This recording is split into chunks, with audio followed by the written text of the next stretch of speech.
Hello friends, स्वागत है आप सभी का आपके अपने यूट्यूब चैनल जीके टेक में। तो फ्रेंड्स देखिए, आज हम कवर करने वाले हैं 5 अप्रैल के करंट अफेयर के क्वेश्चन। ठीक है, काफ़ी इंपॉर्टेंट करंट अफेयर के क्वेश्चन दिए गए हैं जो आपके हर एग्जाम के लिए काफ़ी इंपॉर्टेंट है। ठीक है, तो डेली की वीडियो अपडेट पाने के लिए चैनल को जरूर सब्सक्राइब कर लें और बेल आइकन को ऑन कर दें ताकि आप ऐसी वीडियो दोबारा पा सकें। ठीक है, वीडियो अच्छी लगे तो वीडियो को लाइक करना ना भूलें। तो चलिए बिना देरी किए आज का पहला क्वेश्चन स्टार्ट करते हैं।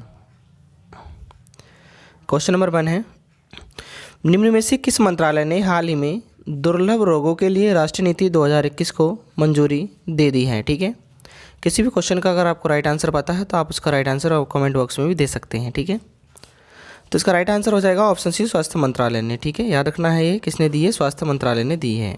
अब देखिए इसके बारे में देख लेंगे कुछ। अब केंद्रीय स्वास्थ्य मंत्रालय ने परिवार कल्याण मंत्री डॉक्टर हर्षवर्धन ने दुर्लभ रोगों के लिए राष्ट्रीय नीति 2021 को मंजूरी दे दी है, जिससे दस्तावेज स्वास्थ्य एवं परिवार कल्याण मंत्रालय की वेबसाइट पर अपलोड किए हैं।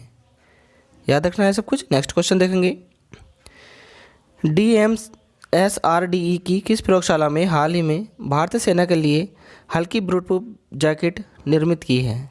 तो किसने की है? तो राइट आंसर हो जाएगा ऑप्शन डी, DMSRDE कानपुर ने। ठीक है, सेना के लिए हल्की ब्लड प्रूफ जैकेट निर्मित की है, तो ये भी याद रखना है। अब देखिए इसके बारे में देख लेंगे कुछ।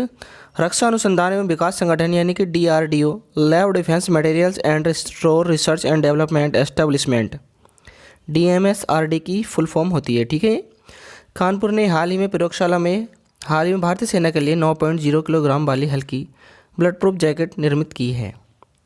देखिए DRDO के बारे में देखेंगे, एक क्वेश्चन जरूर बनता है यहाँ से भी। तो DRDO की फुल फॉर्म क्या होती है? Defence research and development organisation. Hindi में क्या कहते हैं इसको? रक्षा अनुसंधान एवं विकास संगठन। बात करेंगे गठन की, तो गठन कब हुआ था? 1958 में हुआ था और मुख्यालय कहाँ है इसका? नई दिल्ली में है। बात करेंगे मंत्री की, उत्तरदायित्व तो कौन है? राजनाथ सिंह, रक्षा मंत्री। ठीक है, और अध्यक्ष कौन है इसके? डॉक्टर जी सतीश रेड्डी हैं। बात करेंगे DRDO को आदर्श वाक्य क्या है, तो क्या है?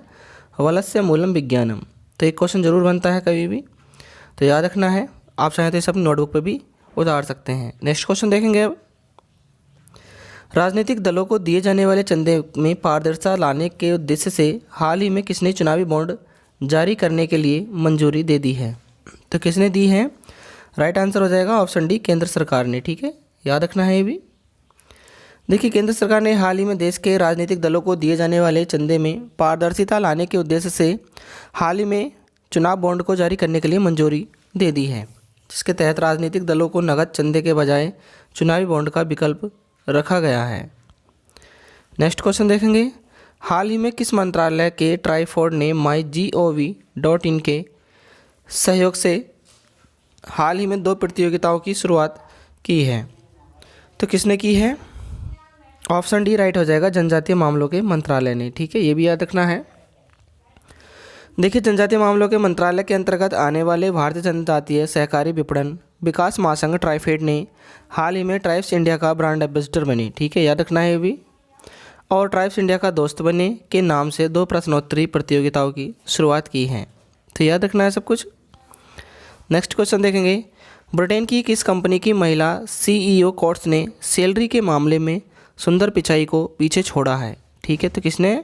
तो राइट आंसर हो जाएगा ऑप्शन बी, बेट 365 की कंपनी है। ठीक है, देखिए ब्रिटेन की ऑनलाइन बेटिंग प्लेटफॉर्म बेट 365 की फाउंडर और CEO डेनिस कोट्स ने हाल ही में सैलरी के मामले में सुंदर पिचाई को पीछे छोड़ दिया है। ठीक है, सुंदर पिचाई कौन है? सुंदर पिचाई भारतीय मूल के गूगल के CEO हैं। ठीक है, याद रखना है ये भी।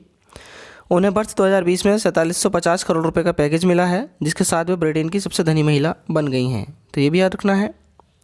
नेक्स्ट क्वेश्चन है, इनमें से किस देश के राष्ट्रपति जो बाइडेन ने हाल ही में H1B वीज़ा पर लगे प्रतिबंध को समाप्त कर दिया है? तो किस देश के राष्ट्रपति जो बाइडेन? तो राइट आंसर हो जाएगा अमेरिका के। ठीक है, अमेरिका के राष्ट्रपति कौन है? जो बाइडेन है। देखिए संयुक्त राज्य अमेरिका के राष्ट्रपति जो बाइडेन ने हाल ही में H1B वीज़ा पर लगे प्रतिबंध को समाप्त कर दिया है। यह वीज़ा एक गैर अप्रवासी वीज़ा है। यह संयुक्त राज्य की कंपनियों को तकनीकी या सैद्धांतिक विशेषज्ञता की आवश्यकता वाले विशेष व्यवसायों में विदेश श्रमिकों को नियुक्त करने की अनुमति देता है, तो इसके बारे में भी याद रखना है। नेक्स्ट क्वेश्चन है, उपराष्ट्रपति वेंकैया नायडू द्वारा हाल ही में लॉन्च पुस्तक सुपारी पालन के लेखक कौन है? ठीक है, तो इंपॉर्टेंट क्वेश्चन है ये भी बहुत ज़्यादा। तो राइट आंसर हो जाएगा इसका option A doctor Shailendra Joshi. ठीक है, याद रखना है डॉक्टर शैलेंद्र जोशी को। देखिए, उपराष्ट्रपति वेंकैया नायडू ने सेवानिवृत्त सिविल सेवक डॉक्टर शैलेंद्र जोशी की एक पुस्तक सुपारी पालन का विमोचन किया है। सुपारी पालन पुस्तक तेलंगाना के पूर्व मुख्य सचिव श्री एस के जोशी द्वारा लिखित eco T calling towards the people centring governance का तेलुगु अनुवाद है। पुस्तक का अनुवाद श्री अनबरप्पू ब्रह्मैया और प्रकाशक श्री मारुति हैं। तो याद रखना है इसके बारे में भी। नेक्स्ट क्वेश्चन देखेंगे, किस राज्य में 100 मेगावाट की क्षमता वाला भारत का सबसे बड़ा तैरता हुआ सौर ऊर्जा संयंत्र स्थापित किया जाएगा? तो राइट आंसर हो जाएगा इसका ऑप्शन सी हो जाएगा तेलंगाना राज्य। ठीक है, याद रखना है। देखिए, भारत का सबसे बड़ा तैरता हुआ सौर ऊर्जा संयंत्र यानी कि सौर ऊर्जा प्लांट तेलंगाना के रामागुंडम में स्थापित किया जाएगा। ठीक है, नेशनल थर्मल पावर कॉरपोरेशन यानी कि एनटीपीसी इसे रामागुंडम में अपने थर्मल पावर प्लांट के जलाशय में स्थापित करेगा। इसकी क्षमता 100 मेगावाट है और परियोजना की अनुमानित लागत 423 करोड़ रुपए है। नेक्स्ट क्वेश्चन देखेंगे, किस देश के प्रधानमंत्री इगोर मटोविक ने हाल ही में अपने पद से इस्तीफा दे दिया है? तो किस देश के हैं? तो राइट आंसर हो जाएगा ऑप्शन है स्लोवाकिया के। ठीक है, याद रखना है ये भी। देखिए, स्लोवाकिया के प्रधानमंत्री इगोर मटोविक ने और उनकी सरकार ने रूसी कोविड-19 रोधी टीके स्पुतनिक 5 की खरीद को लेकर हुए गोपनीय करार के बाद उपजे राजनीतिक संकट के बीच सोमवार को इस्तीफा दे दिया। नेक्स्ट क्वेश्चन देखेंगे, हाल ही में अंतरिक्ष में दुनिया के प्रथम सर्व नागरिक मिशन के अंतर्गत किस व्यक्ति के नाम की घोषणा की गई है? तो राइट आंसर हो जाएगा ऑप्शन सी उपयुक्त दोनों। ठीक है, यानी कि क्रिस्टोफर सैम्ब्रोस्की और डॉक्टर सियान प्रोक्टर। याद रखना है दोनों को। नेक्स्ट क्वेश्चन है, ISSF वर्ल्ड शूटिंग कप 2021 के पदक तालिका में कौन सा देश प्रथम स्थान पर रहा है? तो राइट आंसर हो जाएगा ऑप्शन ए भारत देश। ठीक है, याद रखना है ये भी। देखिए, भारत नई दिल्ली में doctor Karni Singh shooting range में 18 से 29 मार्च 2021 तक आयोजित 2021 ISSF विश्व कप नई दिल्ली में पदक तालिका में शीर्ष पर रहा। भारत ने 30 पदक प्राप्त किए, जिसमें 15 स्वर्ण पदक, 9 रजत पदक, ठीक है, और 6 कांस्य पदक शामिल थे। अमेरिका 4 स्वर्ण, 3 रजत और 1 कांस्य सहित 8 पदकों में दूसरे स्थान पर रहा है। तो याद रखना है। नेक्स्ट क्वेश्चन है, हाल ही में किस कंपनी के राजस्व अधिकारी डेविड फिशर ने इस्तीफे की घोषणा की है? तो राइट आंसर हो जाएगा ऑप्शन बी फेसबुक के। ठीक है, याद रखना है ये भी। बात करेंगे, देखिए फेसबुक की स्थापना कब हुई थी? ठीक है, तो कब हुई थी?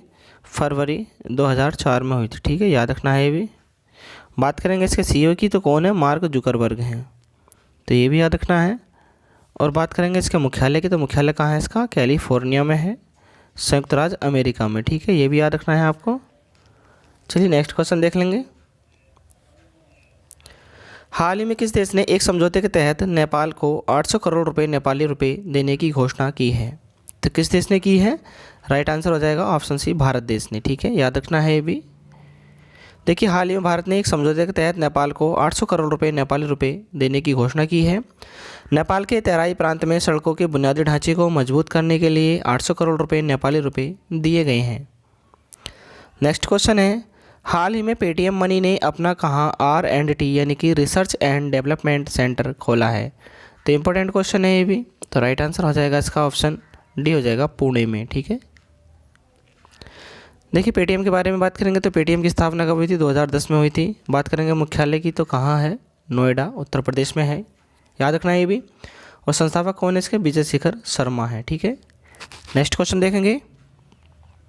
लास्ट क्वेश्चन इस वीडियो का, हाल ही में किस झील को संरक्षित आर्द्रभूमि घोषित किया जाएगा? तो किसे किया जाएगा? तो राइट आंसर हो जाएगा ऑप्शन बी डल झील को। ठीक है, डल झील कहाँ पे है?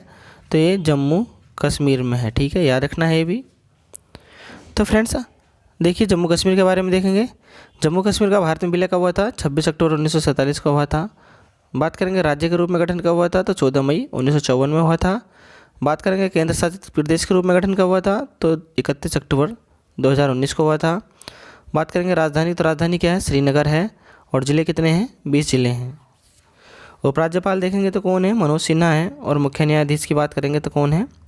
पंकज मित्तल हैं। ठीक है, तो सब कुछ याद रखना है इसके बारे में भी। तो फ्रेंड्स आज के लिए बस इतना ही। वीडियो कैसी लगी कमेंट में जरूर बताएं। वीडियो अच्छी लगी तो वीडियो को लाइक करके जाएं और चैनल को जरूर सब्सक्राइब करके जाएं, ठीक है। और जिन लोगों ने चैनल को सब्सक्राइब किया उनका बहुत बहुत धन्यवाद। चलिए मिलते हैं नेक्स्ट वीडियो में, तब तक के लिए धन्यवाद।